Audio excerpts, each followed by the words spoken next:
Hello, fellow gamers, and welcome to the Video Gamers Podcast. Nintendo has been an icon of gaming since the early 80s.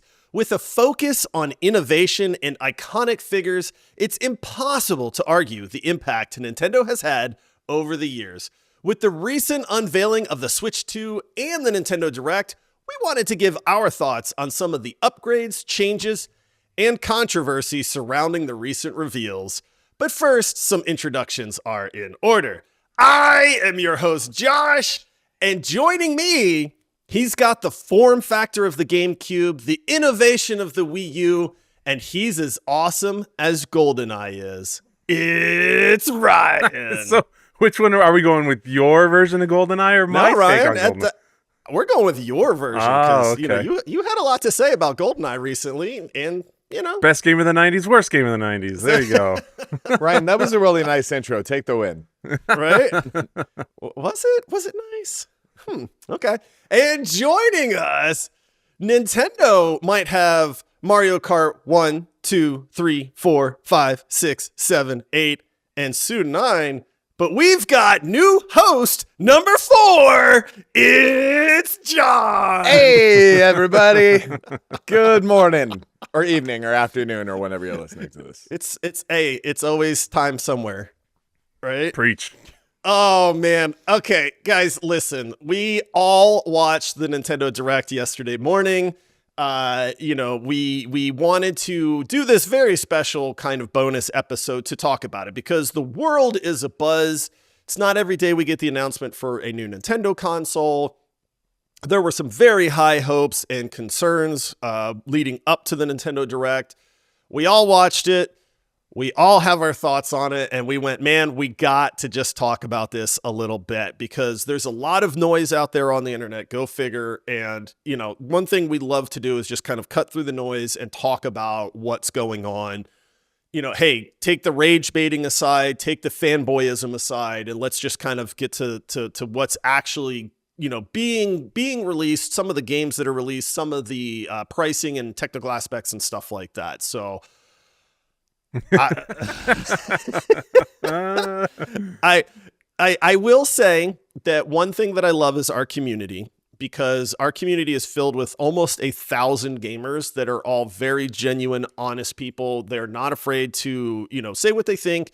It is an awesome place for people to have an opinion and not get just slandered for that opinion and things like that as well. So I love that because it kind of gives us a glimpse into what gamers as a whole are thinking, apart from the kind of cesspool that social media can be. Yeah. And I think what we're seeing is a lot of the same thoughts from people, a lot of the same concerns, but there also is a lot of hype for this. So my first question for you guys, are you hyped for the Switch 2?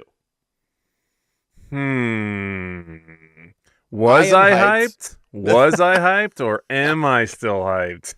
That's the real question.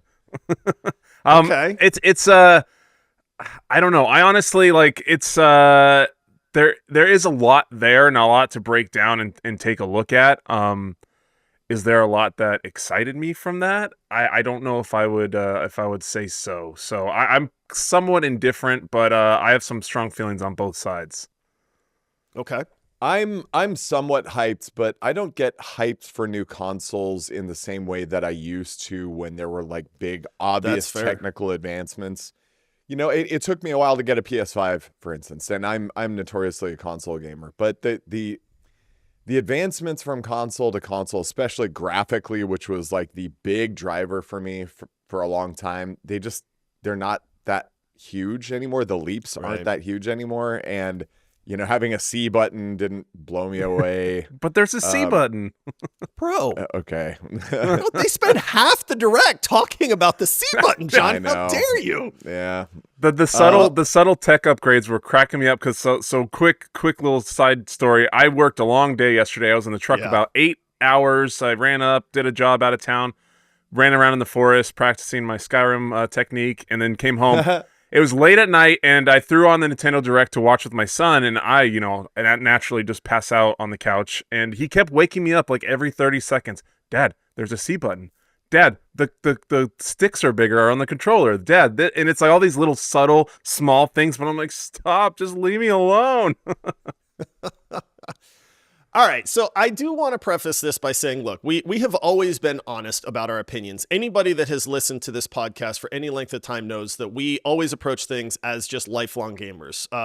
We are not experts. We are not beholden to anybody. We have always said our honest opinions are what we're going to give to people. We have always backed that up by saying, listen, it is A-okay for people to have different opinions, man. Just because I don't like Stardew Valley does not mean, that I'm crazy. It just means it's not the game for me. Ryan recently said he thinks GoldenEye is a terrible, terrible game. And you know what? We don't hold that against Ryan. Just because every intro from now on is going to be terrible does not mean that we hold a grudge. Okay? So, So, this is to say that, just because we have thoughts on something does not mean that we are trying to say that you should have the same thoughts on something. The fact that people like different things is what makes the world interesting. So, if you are super excited for the Nintendo Switch 2, we are very happy for you. If you are very upset over the Nintendo Switch 2, we're sorry for you at that point too. But we, like I said, people are entitled to their opinions is the takeaway here. So, but we're going to give our honest opinions on this. One thing that I wanted to do is kind of just get some information out of the way for people that maybe have not seen the Nintendo Direct or seen the kind of the specs for the Switch 2 and things like that. So we have a list of games that we got that we can dive into a little bit more here in a little bit, but some of the release games or the new games that were announced for the Switch 2, the number one was Mario Kart World. This is the big premiere game that they announced. We talked about, man, are we just going to get another Mario Kart? I will say, I think the game looks neat. We can talk about that. Nintendo Switch 2 Welcome Tour. This was kind of equivalent to Astro's Playroom. I think I got the name right on that one because I don't have a PS5. But, when the PS5 came out, they gave you Astro's Playroom or Playground or whatever it was. Yeah, it's the Playroom. To kind of show off some of the aspects of what the PS5 could do. The Switch 2 Welcome Tour is the same, but it comes with a price tag. Survival Kids, I don't remember this one at all, to be honest with you. The big one that they showed off at the very end of the show was Donkey Kong Bonanza. This is a new 3D Donkey Kong world. We got Dragon Drive, which I'm pretty sure is the game that they use to show off the mouse capabilities for the Joy-Cons. Hyrule Warriors Age of Imprisonment. This is basically Dynasty Warriors, but with a Zelda skin on it. I even said, but we already have Dynasty Warriors when they announced this one, not realizing that it actually is them mimicking Dynasty Warriors. We got Kirby Air Riders, which I just called Kirby Fox instead of Star Fox. And then my personal favorite was the Dusk Bloods, which is made from software. This looks like Elden Ring, basically, or a new IP of the Dark Souls universe, let's just call it. So that was the list of new games. Now, we are getting some games like, John, you hit the nail on the head. We're getting Elden Ring. Yep. I mean, you called that one, buddy. And I kind of thought you were crazy. Yeah, I was happy to see it. Yeah. So we are getting some games like Elden Ring, Hogwarts Legacy. There are a lot of IPs that are making the leap to the Switch 2, presumably because it can handle these games now. So we can dive into the games a little bit more. Now, the cost. This is the big one. Well, what's it cost? My golly. Nintendo has always underpriced their consoles because they overprice their games, guys. So it's going to be cheap. Of course. A lot of people were thinking $299, right? Like, nope. $450 US, guys. $450. Oof. What's a PS5 cost? Does anybody know? Oh, what are they right now? Like $400? Yeah, $400 at GameStop with Spider-Man 2 for $399.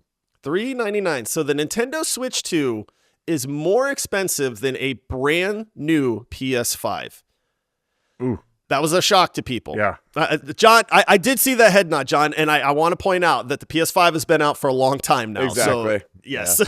Yeah. So to be fair, that console has been out for a while now, so it does make sense that the price has gone down on the PS5.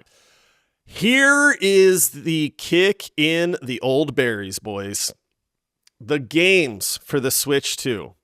This is the one that is causing a lot of controversy on the internet, and I think it's rightfully so. I'm just going to come out and say it. But the console's more, and it's priced kind of higher and appropriately, so the games will stay the same naturally. Games are absolutely going to be cheaper on the... Well, oh, wait. This just in, guys. I'm getting an announcement that Nintendo has become a greedy corporation. The digital copies, not the copy that you own, the one that just sits on your Nintendo Switch.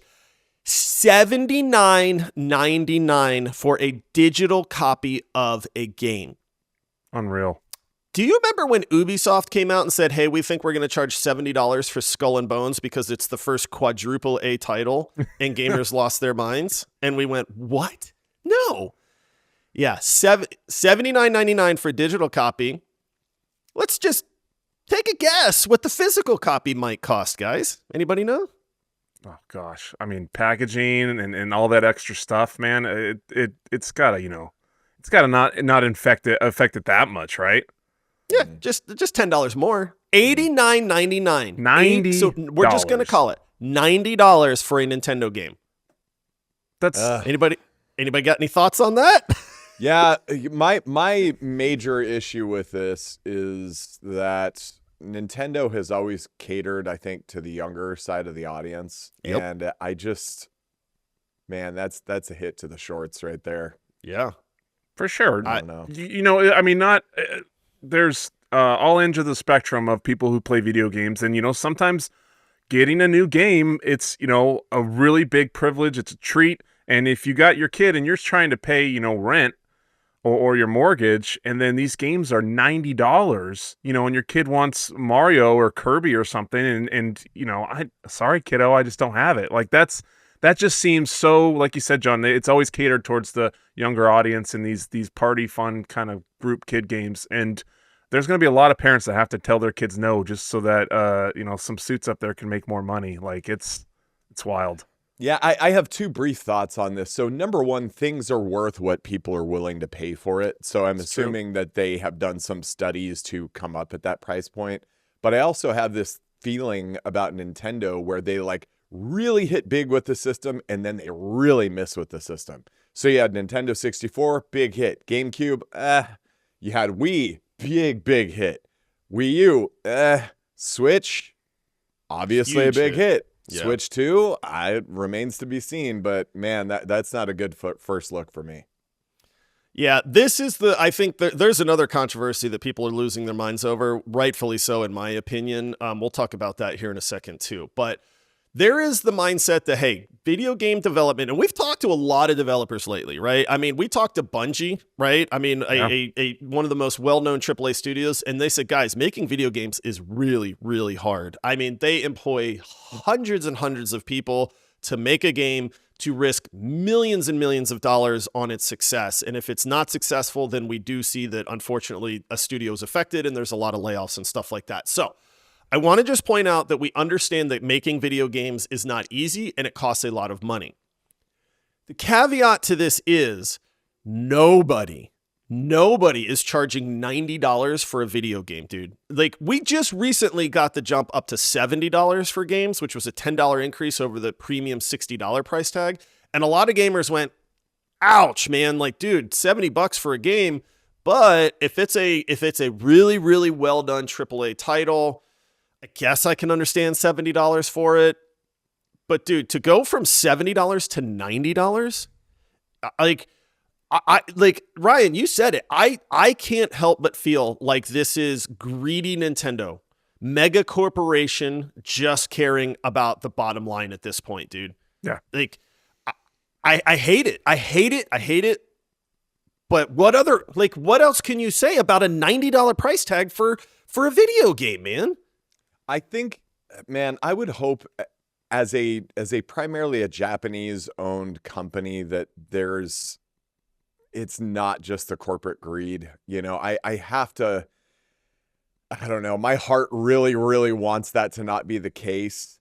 But here's what I could see is that we've talked a lot about obsolescence in the console space, where it's like, basically everything seems to be inching towards cloud and computer at this point, and it's harder and harder to justify having a console when, PCs just outperform it, or when you don't need a console at all. I could see Nintendo positioning itself as sort of the boutique, like cool thing to have, where you're kind of like the rebel, it's kind of like a status symbol to have a Switch now, because like, oh, you're still playing on this cool little console and everybody else is moving on or whatever. And being the boutique brand is expensive. You have a lot of challenges that you don't have when you're, Nintendo obviously is a big company, but if you're doubling down on the console when everybody else is gravitating away from it, the economy of scale goes down and it becomes more expensive to operate. I mean, I'm hoping that's the case. Either way, for the consumer, it's a loss, but I don't know. I don't know, guys. I don't like it. My 10-year-old John playing Nintendo is hurting right now. I think gamers in general are hurting, man. Like legitimately, we're going to talk about a little bit of the outrage here in a second, but let's talk about one more thing, guys, that this is fine. I feel like I'm the meme where I'm sitting in this room that's just burning down around me going, this is fine. This is fine. Guys, I thought this was absolutely a rage bait thing that somebody made up. Have you seen it's from Nintendo's website, where it shows what they call a game key card that you purchase thinking it's a physical copy of the game that you are going to put into your Nintendo Switch 2, and you put this in, and it basically says, cool, you can download the game now. Have you seen this? Yeah. Dude. This is a family-friendly show, man, so I'm not going to say what I think, what is actually going through my head. What the heck are you doing, Nintendo? This is the thing, not the price of the console, not the price of the games. This is the thing that more gamers are outraged than anything else that I have seen, where you go to buy a game, they sell you a cartridge. It is a physical thing that you put into the slot in your Nintendo Switch 2, and then it goes, cool, you need to download the game if you want to play it now. This is basically a hardware Steam key. Yeah. You don't own the game. It just gives you access to download the game, guys. And this is what you are paying $80 for at this point. And you know what that's going to stop? The resale market. Exactly. That's exactly right. So not only this is not a convenience thing to say, hey, because I looked into this, because I went, there's no way Nintendo is being this sharky, guys. It's absolutely not true. Nope. They're being that sharky. They are explaining it by saying that not all games will be this way. So this is not a universal thing. They are explaining it by saying that some of these games, let's take Elden Ring, for instance, because you can now play Elden Ring on the Switch 2. Elden Ring is too massive of a game for us to fit on our tiny little minuscule Switch 2 cartridges. So we have to make it to where you can just download it. Now, I get that thinking. That makes sense. Why not just give me 2 cartridges, man? Yeah. They're so small anyway. Just put 2 of them in there. We've seen this time and time again back in the PlayStation days. Final Fantasy VII was like 4 CD-ROMs, man. Yeah, 4 discs. Metal Gear Solid was 2. You're telling me we can't load something twice in today's day and age with our technology, man? Like, this is scummy in my opinion, dude. And they explained it away by saying it's only for the larger games. We're putting a little notice on the front of the box so you don't accidentally buy the game key version of something. No, dude. When grandma is going to Target to buy a game for their grandkid for Christmas, grandma is not going to be aware of the tiny little white box at the bottom of the case that says, hey, this is a game key purchase, or something like that. So this is just not a good look for Nintendo, man. I don't know any way to spin it. I have really been struggling with I want to just rip Nintendo to shreds right now. But also, there are a couple cool things about the Switch 2 that we're going to talk about. But I can't explain this away, man. So I try to always, for anybody who doesn't know this, I come from a business background. I came to this podcast with a business background. And so when I hear stuff like this that just pops as being unusual, I try to see it from the business's standpoint. And I would have to imagine that, Ryan, I didn't even think about that, about the resale market. I would have to imagine that this came about probably because there is some sort of noticeable impact to their profit and loss statement because of the resale market, and they're trying to curb that. Now, if that is the case, that gives me a bit more forgiveness in the way that I view Nintendo for making a decision like that. But I think that you have to be transparent about the reasons why. If you just communicate something like that without telling the people why, your natural gut reaction, as was mine, is like, ugh, why? Ew, yuck, know? So I don't know. I guess we'll see. There's a lot of misses there. There were a lot of misses in the reveal. I'm sure we'll get more details on it and a little bit deeper explanation as kind of things unfold. But first take seeing this stuff, it is makes for not happy Ryan and Josh, I think. I don't think John's too happy, and John is probably the biggest Switch fan out of the three of us. I love my Switch. Yeah, I love my Switch. I mean, my wife, she was very excited. I mean, as soon as, she was like, okay, tell me about the Switch 2 when she got up, and I was like, oh, baby, I don't know, man. I don't know. And she was like, what do you mean? And she's like, am I getting a new Mario? And I was like, nope. You're getting several new Mario adjacent titles. Yeah, and then it's funny because I'm pretty sure that I railed on the fact that I was like, dude, if they give us Donkey Kong as the big release title, you called that man. episode came out today too, because this one's coming out today, dude. Oh my, okay. I'm gonna save it. I'm gonna save it because I need to step on my soapbox here, but it's not quite time yet. Okay. Let's talk about a couple of the guys. You're being, this all sounds negative, right? I get it. You don't like Nintendo. They got to make money. It's Nintendo. Never bet against Nintendo. That was a big thing I've always seen, never bet against Nintendo because you're going to be wrong. And maybe we're wrong, but let's talk about some of the things that the Switch 2 gives us. Okay.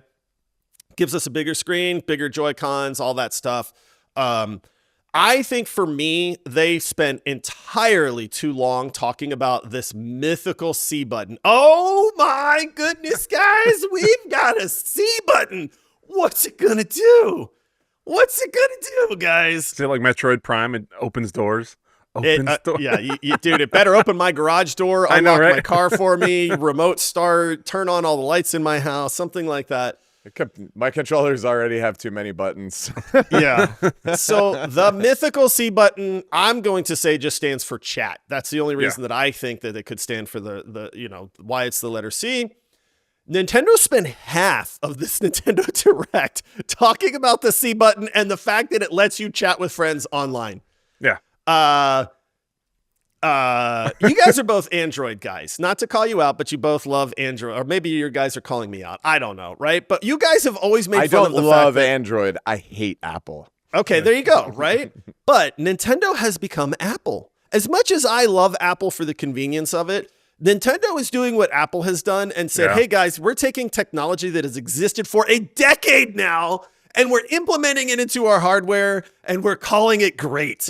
Guys, we have had video chat capability for 10 plus years now, and you're telling me that the main selling point for the Nintendo Switch 2 is that you can video chat with people? Like, hello? Discord? Like Skype, Zoom, Rumble, TeamSpeak, like AOL Messenger? Come on, man. Yeah, yes, but first of all, I agree with you, but you are absolutely correct. They are taking a page from Apple. It's not necessarily that they did it first. It's that they are making it, presumably, a more intuitive interface. They want everybody to be able to do everything right from their little Switch. Yeah. I agree. That makes sense. That's what I always say is like with Apple, it's yesterday's technology for tomorrow's prices. And it kind of seems like that's playing out here with the way this is. I was cracking up watching that. I mean, and they spent forever talking about it, and the people just kept like, oh, but look, they're chatting. No. Are you seeing? They're chatting. I'm like, yeah, I got it the first 5-10 minutes. Like, what do you mean? Yeah. I get it. Cool. Oh no, but there's a camera with it too. You can chat with the camera. It's wait. Optional camera that you have to purchase separately, Ryan. Yeah. $49.99. Is it really? Lucky. I didn't look up the price of the camera. Wait a minute. It's $50 for the camera, John? Oh my gosh. Do you know how long we've had camera technology? I can buy a webcam from Amazon for $9, dude. Oh my gosh! But it's not Nintendo, the what are you Nintendo doing? certified. It's not, you know, what are you doing? It's not you know, you need the manufacturer's Nintendo camera, dude, to look right. Dude. And the whole thing too is Nintendo. isn't part of the fun of the Switch is getting all those Joy-Cons out and getting your friends actually in the room and playing with them. You know, that's one of the cool parts about Nintendo. Yeah. Listen, I feel like this camera thing is geared for kids under 6 and people over like 65. Like legitimately. And you know what? Maybe Nintendo's onto something, dude. I will say that making it very, very simple for grandma and grandpa to play Mario Kart with, their grandchildren makes a lot of sense. You just push this one button, grandma, you push C, and then you can see me. Great. That makes a lot of sense. I do see that benefit. But is your market really like kids under 6 and people over 65? Because one side of that market is not spending $600 to get set up with a Nintendo Switch in a game. I mean, that doesn't make sense to me either. So, oh my goodness. All right. If you didn't see the original presentation, the Joy-Cons can be used as mice. The battery life on this, because, hey, let's be honest, a lot of people are going to be not playing this docked. The battery life has gone down. It's saying it's 2.5 to 6.5 hours optimally, whereas the Switch 1 was 4.5 to 9 hours optimally. That kind of makes sense when you have higher processing power and graphics and stuff like that. It takes more, power to do that. The big thing for me, technically specs wise, is that they did say, hey guys, you can play Nintendo Switch 2 games in 4K up to 120 frames a second in the docked mode. And I went, okay. And they said it's HDR compatible. They showed off some Legend of Zelda, Tears of the Kingdom, graphics where it looks better. Yeah. And I went, cool. Metroid Prime 4. Yeah, see, John, you're right, marginally. And here's the issue. And we literally just talked about this on at our Twig episode. This processor that we don't have information on, the only thing they said is this is a custom processor made by NVIDIA. We just talked about DLSS and frame generation and all that. There is no way in heck that the Nintendo Switch 2 is natively rendering 4K at 120 frames a second. It is impossible. I will eat my shoes if you are telling me that this is native 4K at 120 frames a second. I'm saving that. I'm saving that for sure. You can save it because I'm telling you right now, I have a 4K monitor. I have a 4080 Super as my GPU. This card cost me $1,000 to purchase, dude. And I can run 4K natively at about 80 frames a second on the high-end games, dude. Yeah. And there's no way that the Nintendo Switch 2 at $450 price point is running this stuff natively. Now, I know we just talked about it. People are going to say, well, it doesn't matter because if they're upscaling it, why do you care? But it's that you're not being completely upfront with people. You're saying it can display this, but you're using a lot of tricks to make it this way. And I think that is trying to oversell the hardware a little bit, which is another scummy thing. So we've had one scummy thing after another scummy thing after another scummy thing. I didn't even know about the $50 price point on this stupid optional camera so that you can use the #1 built-in feature for the Switch 2, which is the C button, guys. You want to use the C button? That comes with the $50 price tag. Oh, and by the way, you also need to be part of the Nintendo Online or whatever they're calling it nowadays. So you need a monthly subscription on top of this. Yeah. Money, baby. Money moves. If Nintendo is in front of me right now. With that camera too, I was just thinking about it because like my kid, they love watching streamers and people and they always superimpose their face on the games. It naturally can do that. And I think it's pretty simple and easy. I wonder if that's part of it too, to get these kids to like feel like they're streaming because they have their image on their game and stuff like that. Nailed it. Yeah. Yeah.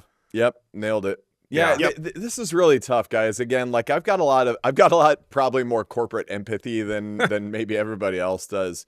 To me, this doesn't seem scummy. It just seems irresponsibly rolled out or irresponsibly communicated. I have never been, like I'm a console gamer. I don't necessarily need the biggest, brightest tech. But I love Nintendo, but I love Nintendo and I love my Switch more for what it means than what it is specifically.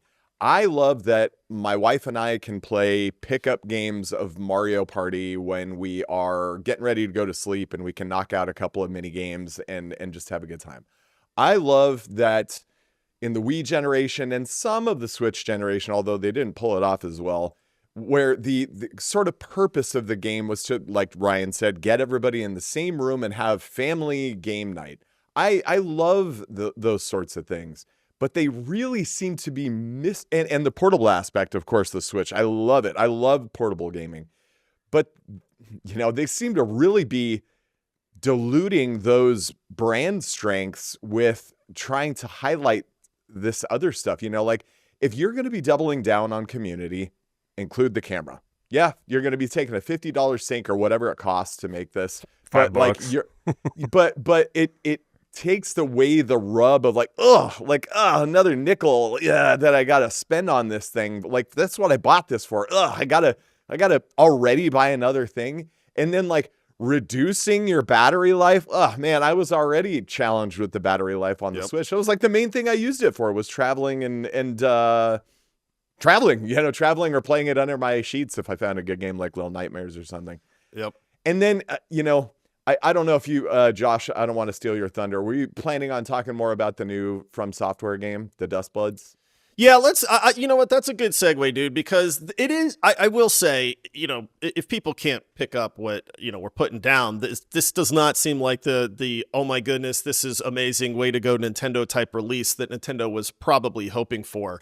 And, it's not just us being grouchy old men. Again, I kind of pointed it out. Our community kind of is voicing a lot of the same opinion. We're seeing a lot of the same opinion online, which I always take with a grain of salt with, what you see on social media. But the general consensus is not good. Now, to be fair, there is some good. And John, you talked about one thing, and I think the absolute best thing out of all of this is that Nintendo, they came out and they confirmed that if you were at your friend's house and you all brought your Nintendo Switch 2s with you, and your buddy has Mario Kart, and you are locally on the same network, that all of you can play Mario Kart because your one friend has it. The other 3 people do not need to have the game, and you can all play together. Yeah.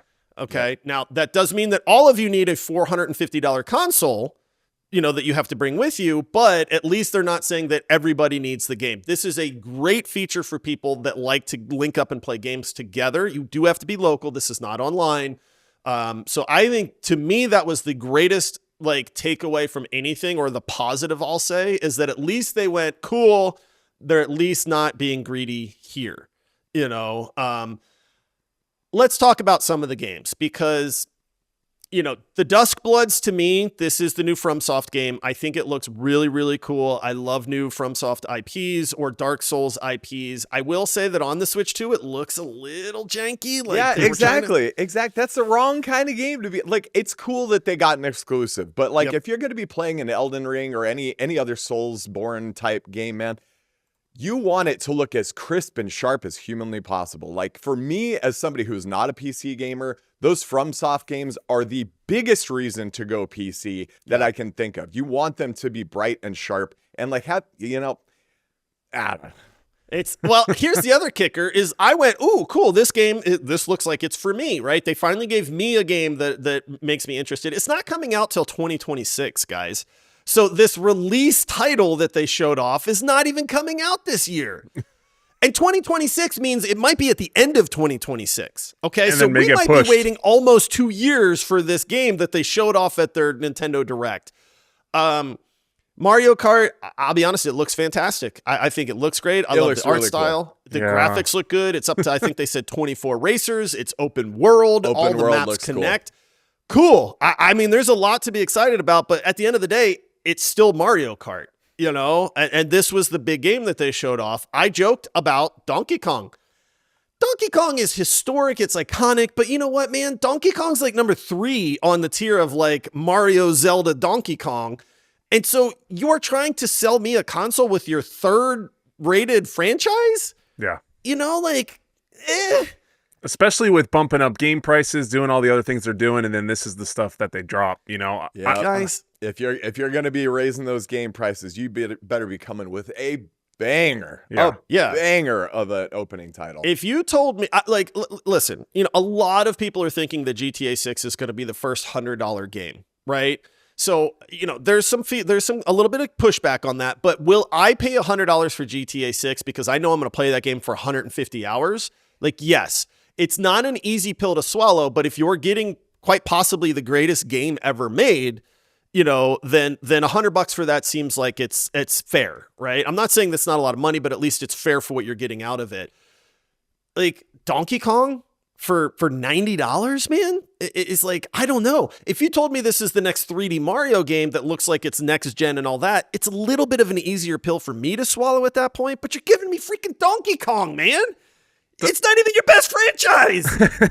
And how many games did you ever, you know, you went out and you're like, yeah, I'll give it a shot. And cause it's, you know, $50, $60 or whatever. And then you ended up liking it or something.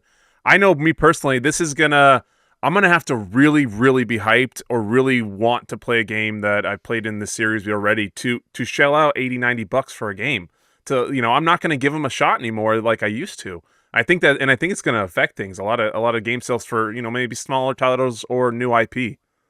John, I'm going to call you out on something because you said that you can view this from a business mindset. A lot of this makes sense. Maybe it wasn't presented fairly and stuff like that. I'm just calling it scummy because from a consumer aspect, I can't help but think this is scummy, this is scummy, this is scummy.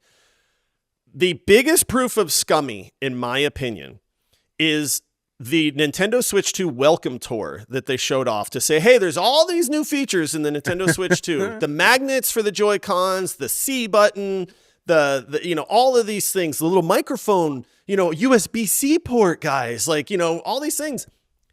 Cool. That's really neat. Grandma and Grandpa, here you go. Play this game. Learn all about your Switch 2, right?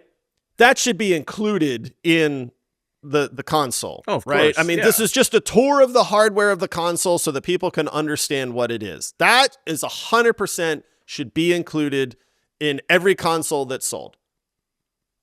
Except Nintendo went, nope.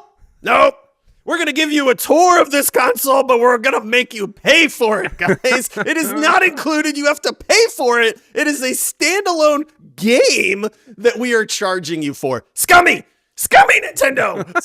I'm doubling down. This is corporate empathy, but so I think what they're in a undisciplined, disjointed way trying to double down on the Apple concept where, yeah, you go into an Apple store, you're going to be paying more for the equivalent PC type features, but they package it all together where they go like, you buy this one Mac or this, you know, this one product and it comes packaged with all of this stuff and it's done in this intuitive way. And oh, how nice, how elegant. And not only that, but now you're a proud Apple owner, you know, like you get to be a part of the Apple cult. Nintendo, I think, has a lot of the same brand loyalty where they could do that. But in my opinion, what they should have done is, I think that they were trying to make the console as cheap and approachable as possible and then have all of these other peripherals, but they go like, man, you know, like this is, I have to imagine that the price point is partially justified by whatever their bottom line is. I have to imagine it's an expensive business to be in and it gets more and more expensive all the time. And so they were probably going like, how do we make this initial thing as cheap as possible?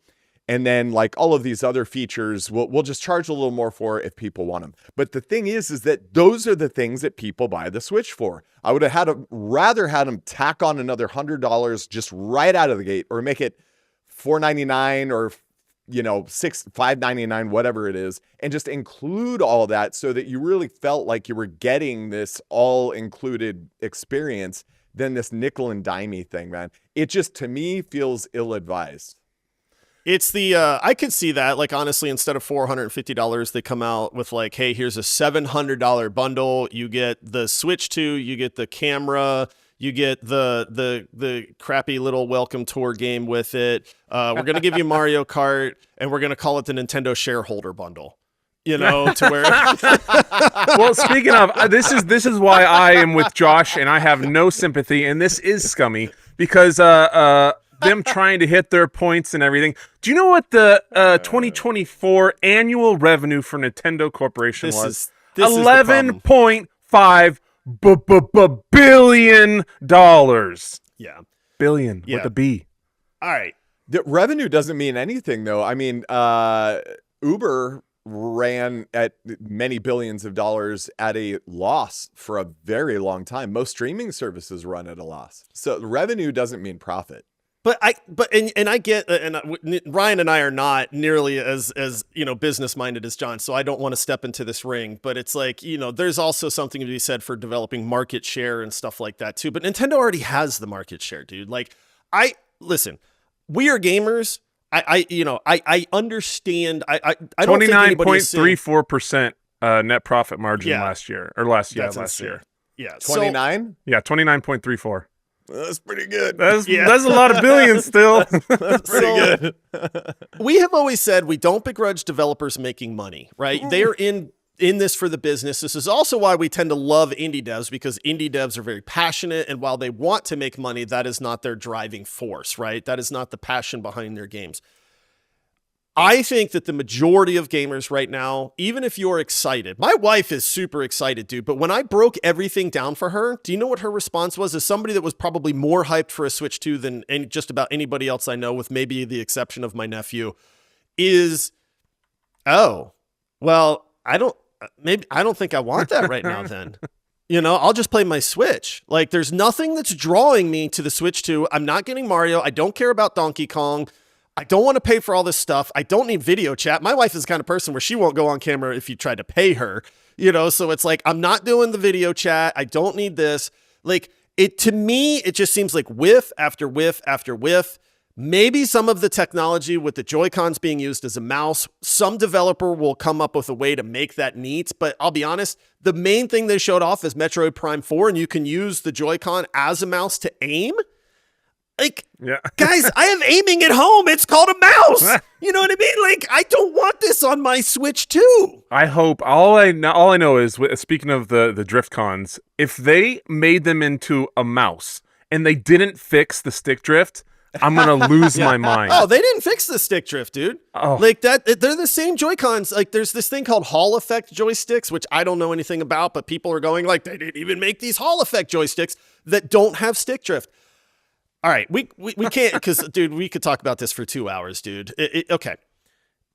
I am ticked, dude. Like, I am ticked at Nintendo right now. Like, listen, there are some good things. I think there's some neat innovation with the Switch 2. Maybe it's not the innovation that I was hoping for, but I actually had this discussion yesterday at work with some of my buddies that knew nothing about it. And so they're like, tell me about what are the upgrades. And I start kind of going, there's not many. And then I start listing off the upgrades, and they're like, kind of sounds like there's a lot of upgrades, dude. And I'm like, dang it.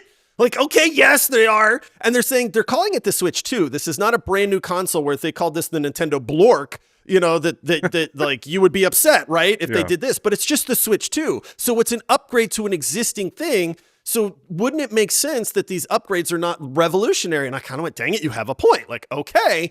But then I went, but the price. And they went, well, I mean, consoles are expensive. They always have been. And I kind of went, okay, stop making sense. So yes, there are a lot of things that make sense. And John, I'm glad that you pointed some of those out, because some of these things make sense, even from a business aspect, because we cannot separate the business aspect completely, because Nintendo's a business. But this is and I'm just going to use the term because I love it right now, it's the scummiest thing I have seen Nintendo do in a very, very long time. Nintendo went from being a company that looked like it was making games that gamers loved, right? And not competing with Nintendo and PlayStation. They went, we're going to do our own thing. We have these legendary IPs. We have these games that people grew up playing. We have the nostalgia. We have the name recognition. Nintendo games are not buggy unless you're playing Pokemon. But, they're polished. You know what you're getting. It's always been a great relationship, right? Not anymore, dude. You went the way of the shareholder, Nintendo, and gamers are not stupid. We're not dumb, dude. Like, we grew up overcoming these challenges and these puzzles and things like that. We're not dumb. We can see it, and it's like, I can see you being scummy, and that puts me off more than anything else in this world, man. It's like Ubisoft. We rail against Ubisoft because you're just releasing the same game with more map icons. That's scummy. Quit being scummy. But Nintendo's like, you're in bed with Ubisoft. Did you go out on a night with the town? You know what I mean? And it's like, you guys have just like, I feel like Nintendo's like the the drug addict where it's like, you see this nice happy picture like 4 years ago where they're like, they look so happy and filled with joy. And then they're like, look at them now. And it's like, they've got scabs all over their face. And it's like, yeah, buy our $90 games, man. Like, that's Nintendo to me now, dude. It's like, they're like the meth heads of the consoles, man, where I look at them and I go like, what happened to you, Nintendo? Y'all got any of them game keys? Josh, Josh, are you okay, man? I'm not okay, man. I'm not. This sucks. My wife was so excited. I was excited. And now, like, nobody's excited for this anymore, man. But you know what? I think it's not going to be the people like me and you and gamers that grew up playing these things. No, it's going to be the little kids that didn't experience that, and then mom and dad are going to buy the game, and then grandma and grandpa that are going to buy it to play it with them. And that's going to be an amazing memory. Like, honestly, for that, like, I get that. It's just that comes with such a premium, I'm not getting what I want. And it comes with your side of meth to say, hey, guys, get in here. You've been playing too much Schedule 1, bro. Yeah, we have been playing a lot of Schedule 1. I don't know how to summarize it. Those are my thoughts, guys, is I'm not happy with this at all. I can see the good, but overall, this is a huge whiff, in my opinion, from Nintendo. So did you already set in your pre-order? I did, yeah. I locked that in. Yeah, no. I'll be honest. I did say we will 100% own a Switch 2, and I legitimately, like, my wife even said, she's the main one, right? I don't really play the Switch that much. She's the main one that was like, I can wait. I don't want it until the price comes down and they have Mario. That's my feeling. 3D Mario. So especially if you get scalpers in the mix and all that, it's like I don't even. Scalpers afford a $500 console? I don't know. You should see them buy out Pokemon machines, dude. I mean, that's true. They're pretty gnarly. And the thing is that, like, if PlayStation is any sort of barometer about how these consoles are going to continue to be supported, it's likely that most of these games you're still going to be able to get on your Switch anyway. I mean, I will 100% get a Switch 2 at some point, but there is nothing about this release that got me excited to buy it right now. Yeah, same. All right. Well, I mean, I my blood pressure needs to come down a little bit, guys. I'm fresh off that cup of coffee in the morning too. So, I mean, listen, if you're happy, we're happy for you. I have not seen anybody that's like, actually, I take that back. Mobox, who is the biggest Switch fan that we know, said, hey, it's releasing on my birthday. This is the best birthday gift ever. Mobox, we love you, buddy. We're super happy for you. And we're happy for anybody that is excited. Again, the rage and the comments and a little bit of the overtop reaction is just, our reaction. Again, we love gamers. We're happy for you.